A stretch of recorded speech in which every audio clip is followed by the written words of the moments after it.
ان جلسوں میں آنے میں تھوڑی سی گھبراہٹ اسی لیے ہوتی ہے کہ مائک پر کھڑے رہ کے بولنا جو ہے وہ ذرا اتنے بڑے بڑے اچھے اسپیکرز یہاں اسٹیج پہ موجود ہوتے ہیں. اس میں ہاں اسکول کے زمانے میں تقریر مقابلوں میں حصہ لے کر انعام حاصل بہت کیے ہیں، لیکن اب وہ پریکٹس چھوٹ گئی. ابھی یہاں آ کے مجھ کو معلوم ہوا کہ وہاں پہ جو بھی کچھ کنٹروورسی ہوئی تھی تو اب اس کنٹروورسی کا جو کچھ بھی ہے سب ٹھیک ہو جائے. ایک ڈاکٹر کی حیثیت سے ہم لوگ یہی سوچتے ہیں کہ جو ہونا تھا ہوا. ہاں، جسے بولتے ہیں کہ سب کنواں ہے جو کنویں میں ختم ہوتا ہے، آل از ویل وچ اینڈز ویل. ابھی جب میں یہاں آیا تو سیما انور صاحب نے ایک شعر کہا کہ ان کے آنے سے جو آ جاتی ہے منہ پر رونق، وہ سمجھتے ہیں کہ بیمار کا حال اچھا ہے.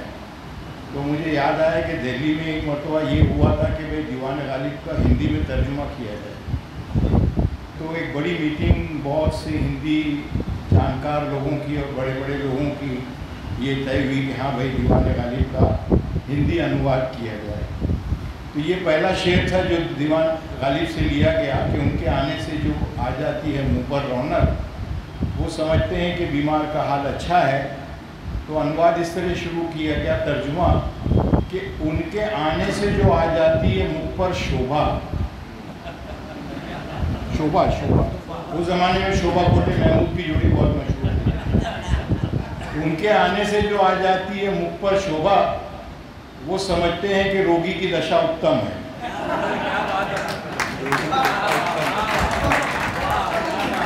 وہ سمجھتے ہیں کہ روگی کی دشا اتم ہے. اس کے بعد میرے خیال میں دوسرا شعر لیا نہیں گیا، وہ سلسلہ اسی طرح وہیں ختم کیا گیا. تو بہت خوشی ہوئی یہاں آ کے. آپ بھی مومن صاحب کو پہلی مرتبہ میں اس جلسے میں ملا. میں بہت ہی مختصر وقت کے لیے وہاں موجود تھا کیونکہ مجھ کو ہاسپٹل سے کال آ گیا. تو میں نے کچھ افراتفری دیکھی تھی وہاں پہ، اور وہاں پہ جو رئیس شیخ صاحب کا جو معاملہ تھا وہ بھی میں نے محسوس کیا تھا کہ وہ ایم ایل اے ہیں، اتنا وقت نکال کر آئے ہیں. ہاں، اور میں نے یہ بھی دیکھا کہ جو کچھ لوگ تھے تھوڑا سا ادھر ادھر تھی بات کو، لیکن میں نے اس کا محسوس نہیں کیا. مگر یہ بات ہے کہ اس وقت میں پہلی مرتبہ عابد مومن سے ملا. مختصر 5 منٹ میں مجھ سے ملاقات کر کے انہوں نے پوچھا مجھ کو جانتے ہو؟ میں نے کہا میں جاننا چاہتا ہوں، کیونکہ کتاب وغیرہ کا سن کے ایسا کون سا مومن ہے جو میں نہیں جانتا. تو انہوں نے سب جو ہے وہ ہاں وہ بتا دیا، تھانہ روڈ کا میں اس فیملی کا ہوں، وہ فیملی کا ہوں. اور ایسا طے ہوا کہ ہم آرام سے ممتا میں ملیں گے، جو آج بھی انہوں نے کہا. اس وقت بھی انہوں نے کہا کہ اب میں کچھ شخصیتوں پہ لکھنا چاہتا ہوں جس میں غلام مومن نام سر فہرست ہے. آج بھی انہوں نے اس بات کو کہا. تو انشاءاللہ میں منتظر رہوں گا.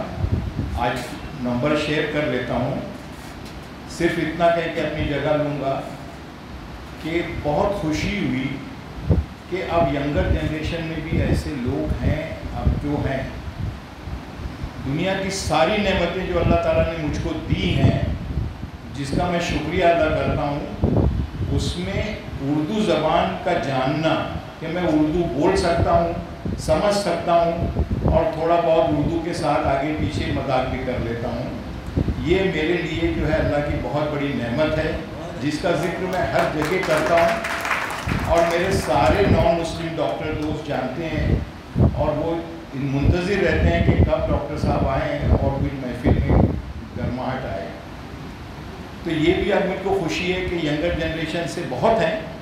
اس دن رئیس ہائی اسکول کے مشاعرے میں، کوکن مسلم ایجوکیشن سوسائٹی کے مشاعرے میں اتنا مزہ آیا مدتوں بعد کہ جب مشاعرہ ختم ہونے کے بعد میں جب گھر گیا تو پہلا کام میں نے یہ کیا کہ یاسین کو، جو میرے بڑے بھائی ہیں، آج معلوم ہوا کہ وہ میرے بڑے بھائی ہیں. آج میں ہمیشہ سمجھتا تھا چھوٹے بھائی ہیں،